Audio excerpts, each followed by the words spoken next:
All right, here are a few tricks. We're gonna start with the 11 trick. If you don't have this packet, you can swing by my classroom, room 105, anytime in the next few days. So multiplying by 11 has a trick. And so remember, with number sense, as we're taking notes, this is only to show you how to do it. You can only write the answer on the line. So the last couple we'll do without showing our work. All right, so right now as you're taking notes, you can write what I write, but on the actual number sense test, you'll be able just to write the answer down with no work. So any number times 11, you take that number, you take this ones place, you write it in the ones place, you add the digits, so 5 plus 2 is 7, you take the tens place, and you write it in the hundreds place, and that's your answer. All right, so if we do the next one, you take the 5, you add, that's gonna be 9, and then you take the 4 and write it down.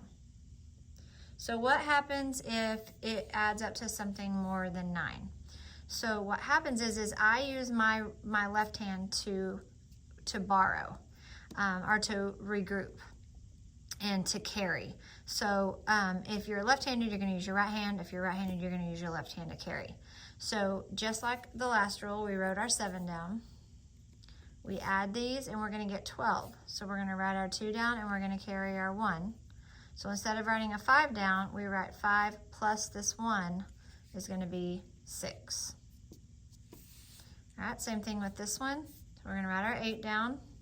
6 plus 8 is 14, carry our 1. This 6 plus 1 is 7.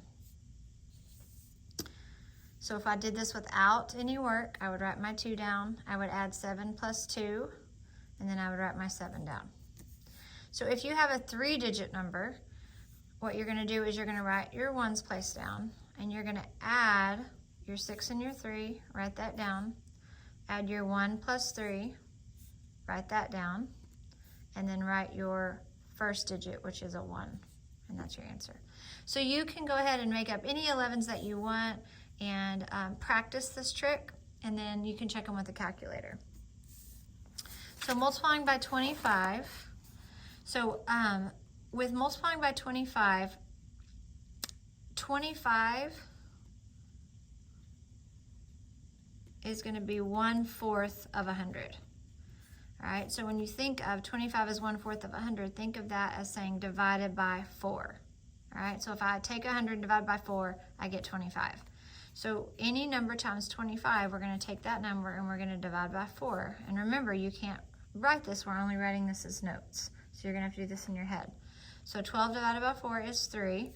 There's no remainder, so we're gonna put 2 zeros. So if there is a remainder of 0, when you divide, your last 2 digits are going to be 0. So 25 times 28, we take the other number, not 25, but 28, divide by 4. 28 divided by 4 is 7, with no remainder, and I put 2 zeros. So 25 times 36, 36 divided by 4 is 9, with no remainder, so it's going to be 900. So what happens if you have something that does have a remainder? So this is multiplying by 25 by a number that's not divisible by 4. So as I said, remainder of 0, your last 2 digits are going to be 0, 0.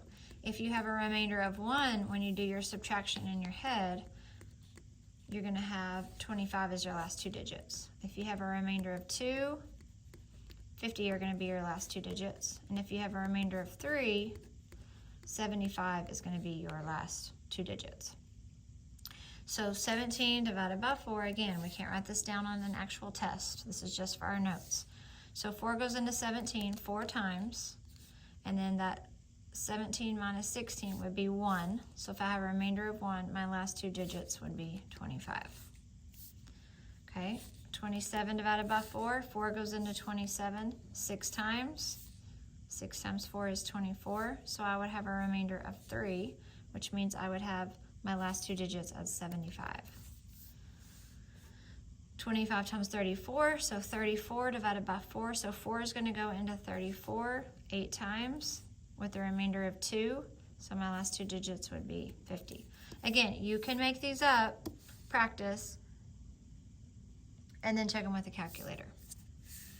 The double and half shortcut, you have one number that ends in a 5, and then you have the other even number.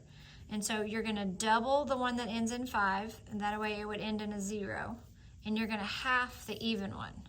And then that's going to be easier to do in your head than 5 times 12. You just say 6 times 3 is 18, and then you just write a 0. So on this one, we're going to double the one that ends in a 5, so it ends in a 0. Half the even number, so 7 times 8 is going to be 56, and add your 0, or put your 0 on your answer. So on this one, if I double this, that's 90, so I'm going to think in my head 9. Half this, that's 7, so 9 times 7 is going to be 63, and I'm going to put a 0 on it. Okay, on this one, double this, that's 30, so I'm going to keep 3, and I can even put it on my left hand if I want. Half 18 is 9, so 3 times 9 is 27, and put a 0. Again, you can make these up as you go.